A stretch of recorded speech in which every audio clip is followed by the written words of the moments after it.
আজকে একটা নতুন রান্না নিয়ে চলে এলাম। একটা নতুন ধরনের রান্না করব।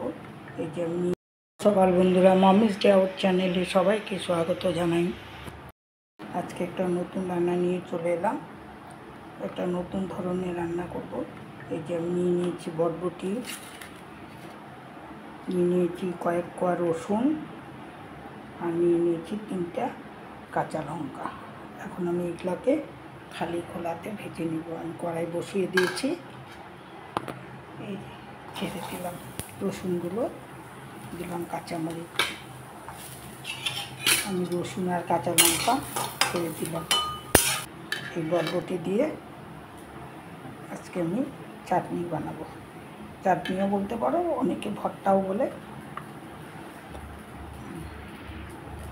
এখন এই রসুন আর কাঁচা লঙ্কাগুলো ভেজে নিলাম খালি খোলাতে, তেল ছাড়া।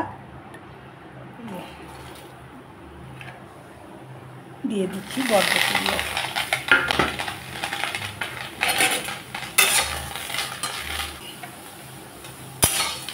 বরবটিগুলোকে আমি এইভাবে খালি খোলায় ভেজে নেব।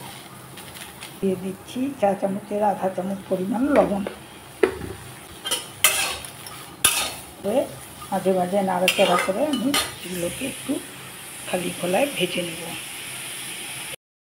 এই বরবটি চাটনি আমি অন্যের ঘরে খেয়েছি, কিন্তু আমি নিজে কোনো দিন করিনি, আজ প্রথম করছি।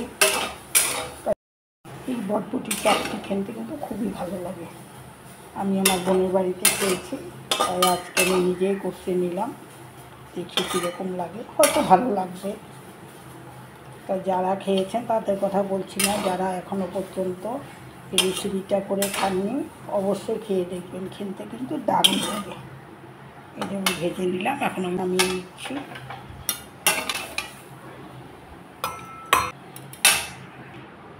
সামান্য পরিমাণ আমি কালো জিরাও ভেজে নিচ্ছি, হালকা করে ভেজে নিলাম। মিক্সিতে দিয়ে দিচ্ছি, দিয়ে দিলাম মিক্সি জারে। এখন আমি সবগুলো একসাথে পেস্ট করে নেব। পেস্ট করে নিলাম মিক্সিতে পেস্ট করার আগে আমি অনেকটা সময় ঠান্ডা করে নিয়েছিলাম। এখন এই বরবটির চাটনিটা আমি সামান্য তেল দিয়ে ভেজে নিব। দিয়ে দিলাম কড়াইতে সামান্য সরষের তেল।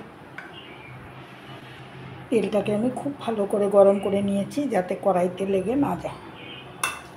ছেড়ে দিলাম কড়াইতে। এখন অনবরত নাড়তে হবে, নাহলে কড়াইতে লেগে যাবে। এই চাটনিটা হলে ভাতের সাথে আর কিছুই লাগে না, এত ভালো লাগে খেতে। আমার এই বরবটির চাটনি বা ভর্তাটা যদি সত্যি ভালো লেগে থাকে সকলের, তাহলে লাইক দিয়ে ভিডিওটা বা রান্নাটা সবাই শুরু করো, আর একটা কমেন্ট করে দিও, আর পারলে একটু শেয়ার করে দিও, তাহলে আমারও অনেকটা উপকার হয়।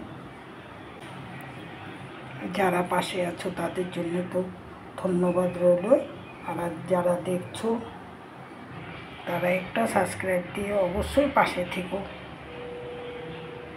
আর বেল আইকনটাকে প্রেস করে রেখো, যাতে আমার নোটিফিকেশনটা সবার আগে তোমাদের কাছে পৌঁছয় আমার রান্নার রেসিপি নিয়ে।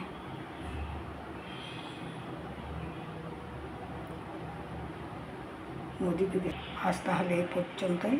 সবাই ভালো থাকো, সুস্থ থাকো, এটাই কামনা করি।